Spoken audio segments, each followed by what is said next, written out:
আমি চাই আমার মেয়েরা যাতে দুনিয়াতে বাচ্চা থাকে।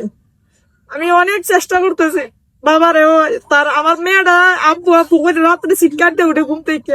খুদার দরবারে হাজারো কান্নাকাটি করে একটা বাচ্চা পয়দা করতে না, এরা মানব দম্পতি আছে পৃথিবীতে। আল্লাহর কাছে শুকরিয়া জানানোর বদলতে তার স্বামী এই বাচ্চাটিকে রেখে অসহায়ত্বর ভাবে তারা ফেলাই গেছে। কি জন্য একটু শুনেন। বিষয়টা হইল, জন্মের পরেই 1.5 মাস পরে চোখের মাঝে একটা ফুসকার মতো উঠে ঢাকাতে চিকিৎসা নেওয়ার পরে ডাক্তাররা বলে যে এই বাচ্চাটির চোখে ক্যান্সার ধরা পড়ছে। এখন অসহায় বাবা নিজের মনে করতেছে যে বাচ্চার যদি ভরণ পোষণ ইনাকে করতে হয় অনেক কষ্ট করতে হইব। এই জন্য বাবাটাই এই বাচ্চাটিকে রেখে মারে রেখে অসহায়ের মাঝে আজকে রেখে গেছে। এখন আমাদের আল্লাহ তাআলা আমাদেরকে 2টা পরীক্ষায় ফেলায়। একটা পরীক্ষা হইছে যারা গরিব তারা তাদের চাহিদা পূরণ করতে পারে না। এই বাচ্চাটির যে চিকিৎসার ব্যয়বহুল এই মার দ্বারা সম্ভব না।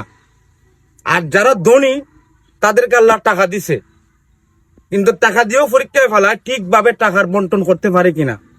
জাকাত মানুষ সহযোগিতা করতে পারে না।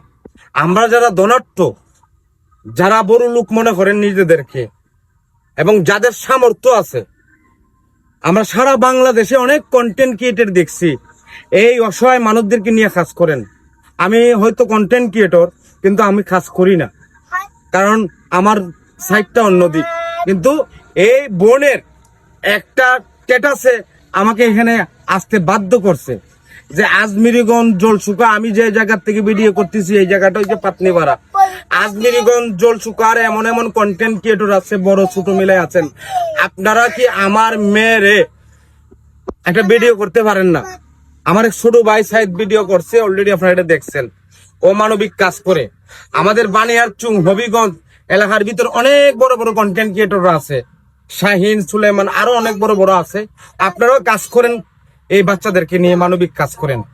আমরা কথা বলি কি, শেষ কথা আমি বলে ফেলবো, আমি আমার এই বাচ্চার মাঠার এই কথা আপনাদেরকে শোনাবো। আপনারা ধৈর্য সহকারে বাচ্চার মার এটা শুনেন। আমার ভিডিও বড় হইতে পারে, লং হইতে পারে, কিন্তু আমার জন্য না, আমার কোনো এখানে স্বার্থ নাই। আমি আল্লাহ খুশি এবং বাচ্চার মা যাতে আমি খুশি হয়, এই জন্য আমি আজকে এখানে আসছি।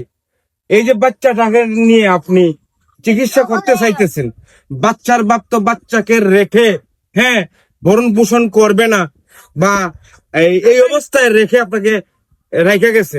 এখন আমাদের সারা বাংলাদেশে যারা বহির্বিশ্বে আছে বাঙালি ভাই এবং ধর্মপান মুসলমানদের যারা আছেন, আপনার মনের ভাবনা ওদের কাছে কি চান আপনি একটু বলতে পারেন? আমি চাই আমার মেয়েরা যাতে দুনিয়াতে বাচ্চা থাকে। আমি অনেক চেষ্টা করতেছি বাবারে, তার আমার মেয়েরা আব্বু আব্বু করে রাত্রে চিৎকারতে উঠে ঘুম থেকে। যেদিন যদি আসে ওদিন, তাইলে জায়গার সময় খান্দাইতে যায় পাশাপাশি দৌড়ে দেওয়ার লাগে। কিন্তু এমন এক অবস্থা আছে, সে দুনিয়াতে আছে কি না সেটা আমি জানি না। আমার মেয়েরা অনেক কান্নাকাটি করে বাপের লাগিয়া, পরে বাপরে ভাষা পাওয়ার লাগিয়া। সে চিকিৎসা টাকা দিব দূরের কথা, সে একটাবার মেয়ের একটা ফোন একটা ডাকাইতে না যে হাকে মারাছে। সেদিন আমি আজদিন হসপিটালে নিয়ে যাইতে পারছিলাম। তো যেটা মন চাই দেখর, আমার ফোন দিস না। আমার নিজেরই জানের মায়া নাই, আবার বাচ্চার মায়া দেওয়া ফরসি পাবে, ওই আমি এই বাধ্য হয়েছি আপনাদের কাছে সাহায্যের হাত বাড়াইছি। আমি তো আর পারি না যে আমার বাচ্চাটা মারা যাক। আমি বিশ্বাস করি আপনারা যদি সহযোগিতা করে তাহলে আমার বাচ্চাটা বাঁচবো, বাচ্চাটা সুস্থ হইব। একটা কথা আছে, আল্লাহ যারে খুশি করতে চান তাদেরকে ছেলে বাচ্চা দেয়, যাদেরকে আল্লাহ খুশি করতে চায় তাদেরকে ছেলে বাচ্চা দেয়, আর আল্লাহ যার প্রতি খুশি হয়ে যায় তাদেরকে মেয়ে বাচ্চা দেয়। আমার 3টা মেয়ে আছে। আমার যদি সামর্থ্য থাকতো আমি এই মেয়েটার চিকিৎসা করাইতাম। ভাই যারা আছেন, যাদের সামর্থ্য আছে, এই মেয়ে বাচ্চাটুকু একটু সহযোগিতা করবেন আশা করি। আর আমরা ইতিমধ্যে দেখছি 30 লক্ষ টাকার জন্য আমাদের কিশোরগঞ্জের একজন কন্টেন্ট ক্রিয়েটর সালমান বা আরো অন্যান্যরা কাজ করছে, তাদের টাকা ওভার হয়েছে, কিন্তু এই মেয়ে বাচ্চাটা টাকা পাইতেছে না চিকিৎসার জন্য।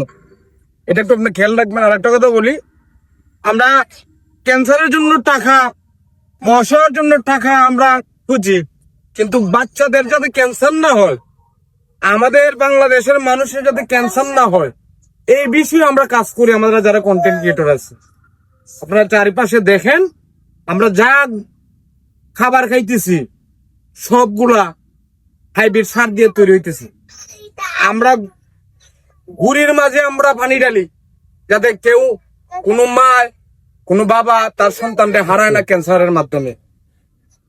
সবাই ভালো থাকবেন, এবং ফাতনিপাড়া এই বোনের বাচ্চাটির জন্য আল্লাহর রাস্তে সবাই সাহায্য হাত বাড়াবেন।